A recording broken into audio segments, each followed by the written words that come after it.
Stop squinting, Olivia.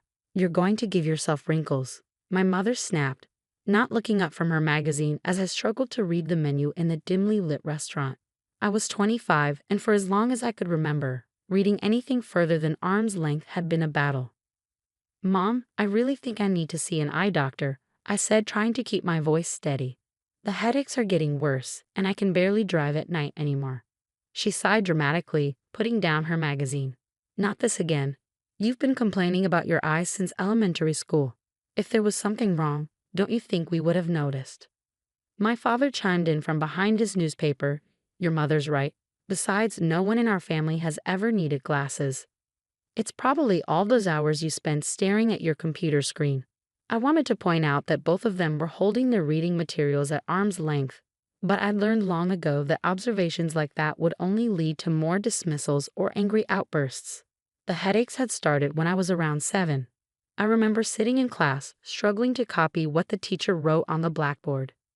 When I told my parents, they accused me of trying to sit at the back of the class to cause trouble. When I moved to the front row on my own, they said I was trying to be the teacher's pet. By high school, I had developed my own coping mechanisms. I recorded lectures so I wouldn't miss anything on the board, borrowed notes from friends, and used my phone to zoom in on distant text. My grades were good enough that my parents could maintain their narrative that nothing was wrong with me. But now, as an adult with my own job in graphic design, the problem had become impossible to ignore. The constant headaches, the eye strain, the difficulty driving, it was affecting every aspect of my life. I'm making an appointment, I announced, putting down the menu I couldn't read. I'm on my own insurance now, and I'm tired of pretending everything's fine. My mother's face darkened. Olivia Marie Thompson, you're being ridiculous. If you go to an eye doctor, they'll just try to sell you expensive glasses you don't need. They're all scammers. There was something in her tone, a slight tremor that I'd never noticed before. I looked at my father, who had suddenly become very interested in his water glass. Why are you both so against me seeing an eye doctor? I asked slowly. What aren't you telling me? Nothing. My mother's response came too quickly, too sharply. We just don't want you wasting your money on unnecessary medical bills. You know how doctors are, always finding problems that don't exist. I made the appointment anyway. Dr. Sarah Miller's office was modern and welcoming, nothing like the scary medical experience my parents had always described. During the initial examination, she asked about my family history. My parents say no one in our family has ever needed glasses, I told her. She looked up from her notes, frowning slightly. Are you sure about that? No vision problems at all. That's what they've always told me, I replied, but even as I said it, a memory surfaced, finding old photos in our attic when I was 12, pictures of my parents in college. In several of them, my father was wearing glasses. When I asked about it, he'd gotten angry and said they were fake glasses for a costume party. Dr. Miller's examination was thorough, involving tests I'd never heard of. As she worked, her frown deepened. Finally, she sat back and looked at me seriously. Olivia, I'm going to need to dilate your eyes for a more detailed examination. But before we do that, I have to ask, have you ever been diagnosed with or tested for keratoconus? Kerato what? I asked. It's a progressive eye condition where the cornea becomes thin and bulges outward into a cone shape, she explained. It's often genetic, and the symptoms usually start in childhood or adolescence. My heart started pounding. What kind of symptoms? Blurred vision, sensitivity to light, difficulty seeing things at a distance, problems driving at night, essentially everything you've described experiencing since childhood. The room seemed to spin. Is it treatable? Yes, especially if caught early, but left untreated. She paused, choosing her words carefully. It can lead to significant vision impairment. I'd like to call your parents in for a consultation. Given the genetic component, they should be tested as well. As Dr. Miller spoke, pieces started falling into place. My father's old photos with glasses, my parents' adamant refusal to take me to eye doctors, their own habit of holding reading materials at arm's length. But why would they hide something like this? I'll call them, I said, my voice shaking. But Dr. Miller, something tells me they already know about this condition. She nodded grimly. That's what I'm afraid of. Let's run these tests first, and then we'll have a very serious conversation about what your parents might have been hiding from you all these years. As I watched her prepare the eye drops for dilation, I couldn't shake the feeling that my entire childhood was about to be rewritten. What else had they hidden from me in their determination to pretend everything was fine? The call to my parents went exactly as I expected. My mother immediately launched into a tirade about money-hungry doctors, while my father remained suspiciously quiet in the background. "We're coming to this appointment," my mother finally declared, surprising me. "Someone needs to protect you from these scam artists." Dr. Miller's office was eerily quiet when we arrived 3 days later. My parents sat stiffly in their chairs while the doctor pulled up my test results on her screen. The images showed my corneas in vivid detail, their distorted shape clearly visible even to my untrained eyes. "Mr. and Mrs. Thompson," Dr. Miller began, her voice professional but with an edge I hadn't heard before, "your daughter has advanced keratoconus in both eyes. The condition is quite severe, suggesting it's been progressing unchecked for many years." My mother started to interrupt, but Dr. Miller held up her hand.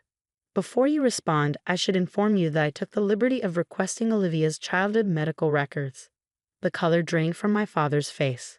"Interestingly," she continued, "I found records from when Olivia was 8 years old. She was diagnosed with early-stage keratoconus by Dr. James Parker. He prescribed corrective lenses and recommended regular monitoring. There were no follow-up visits." The room fell silent. I felt like I couldn't breathe. "You knew?" I whispered, looking at my parents. "You knew all this time?" My father wouldn't meet my eyes. My mother's hands were shaking as she clutched her designer purse. "We didn't want you to be different," my mother finally burst out. "Do you know what glasses do to a child's self-esteem? We were protecting you." "Protecting me?" My voice rose. "I've been struggling to see for 20 years. I thought I was crazy, imagining things, being dramatic. You let me believe that." "Your father and I both had it as children," my mother continued as if I hadn't spoken. "The glasses, the treatments, the other kids making fun of us. We swore we wouldn't let that happen to you." Dr. Miller interjected, her voice sharp. "Instead, you let your daughter's condition deteriorate to the point where she may need corneal transplants. That was your solution." "Transplants?" I felt dizzy. "It's that bad?" "Without intervention, yes. The damage from years of neglect is significant. We need to start aggressive treatment immediately." My father finally spoke, his voice small. "We thought she was doing fine. Her grades were good. She has a career." I taught myself to cope. I exploded. I recorded lectures because I couldn't see the board. I stayed home from parties because I couldn't drive at night. I get migraines almost every day from eye strain. How is that doing fine? My mother reached for my hand, but I pulled away. "Sweetheart, we did what we thought was best. Your father and I managed without treatment." "Did you?" I asked, suddenly remembering something. "Is that why you both stopped driving at night 5 years ago? Why you need the brightest lights in every room? Did you really manage, or are you both suffering too?" Their silence was answer enough. Dr. Miller cleared her throat. "Mr. and Mrs. Thompson, I'm legally obligated to report this as medical neglect. Given that Olivia is now an adult, it may not result in legal consequences, but it will be documented." "Report us?" My mother's voice rose to a shriek. "We're her parents. We were protecting her." "You were protecting yourselves," I said quietly, the truth finally hitting me. "You didn't want to face your own condition, so you pretended mine didn't exist either. Every time I complained about my vision, it forced you to think about your own problems, so you shut me down." My father's shoulders slumped. "We thought we were doing the right thing," he whispered. Dr. Miller turned to me, her expression softening. "Olivia, I'd like to schedule you for corneal cross-linking next week. It's a procedure that can help prevent further deterioration. After that, we'll fit you for specialized contact lenses.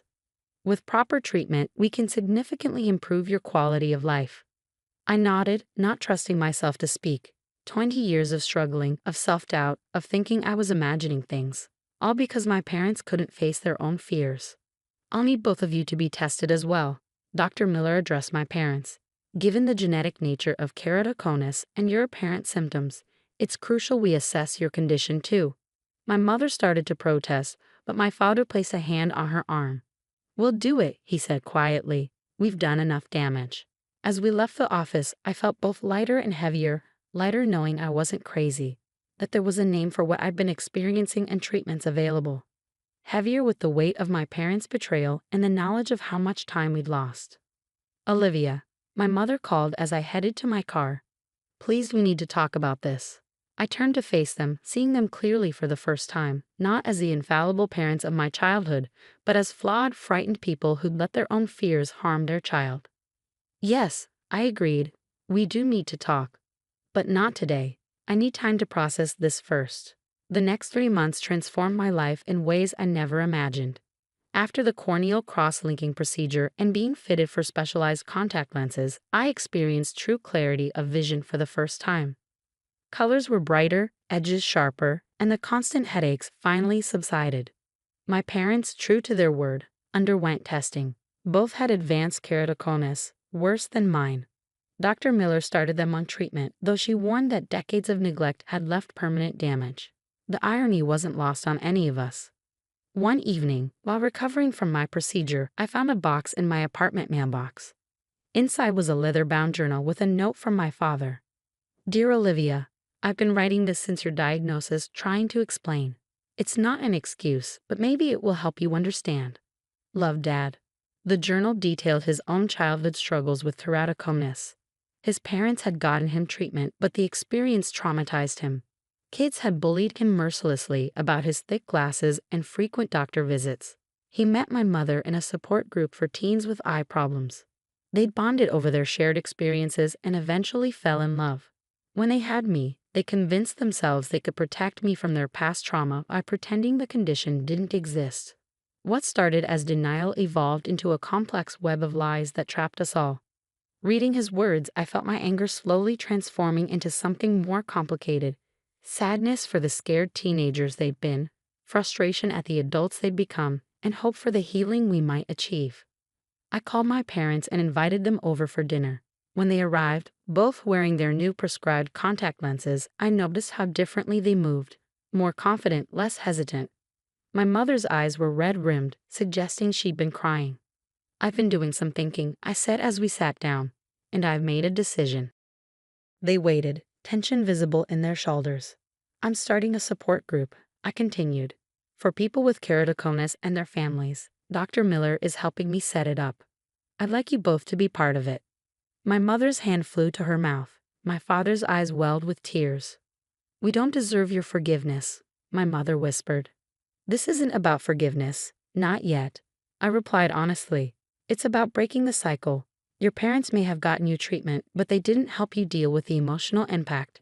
You tried to protect me by hiding the truth, but that only caused more damage. We need to do better." My father reached for the tissue box. "The support group, what exactly will we do?" "Share our stories. Help newly diagnosed patients understand their options. Support parents struggling with their children's diagnosis. Maybe if you'd had something like this 20 years ago, things would have been different." Over dinner, we talked more openly than we had in years. My mother admitted she still had nightmares about her childhood eye appointments. My father confessed he'd kept all his old glasses hidden in a box in their attic. I shared how their denial had affected my self-trust and relationships. I used to avoid dating, I admitted. I was afraid of having to explain why I couldn't drive at night, why I always sat so close to screens. I thought no one would understand. "We did that to you," my mother said softly. "We made you feel alone." "You did," I agreed. "But now we have a chance to help others feel less alone." 6 months later, our support group held its first meeting. The community room at Dr. Miller's office was packed. My parents shared their story first, not just about their own diagnosis, but about the mistakes they'd made with me. Their honesty opened the floodgates, and soon others were sharing similar experiences of denial, fear, and eventual acceptance. After the meeting, a teenage girl approached me with her parents. "I was diagnosed last month," she said. "I'm scared about wearing the special contacts to school.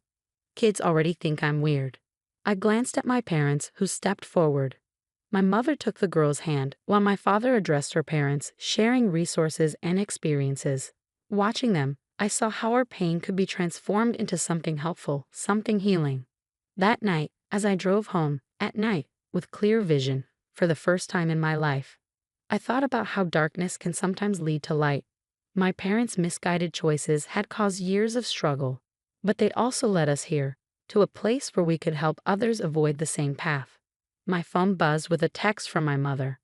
"Thank you for showing us a better way to see things." I smiled at the unintentional pun. Our vision, both literally and metaphorically, had finally cleared. We couldn't change the past, but we could build a clearer future, not just for ourselves, but for others walking the same path. Sometimes the darkest secrets, when brought to light, can become the brightest beacons of hope for others. Our family story wasn't over, it was just beginning to be seen clearly for the first time.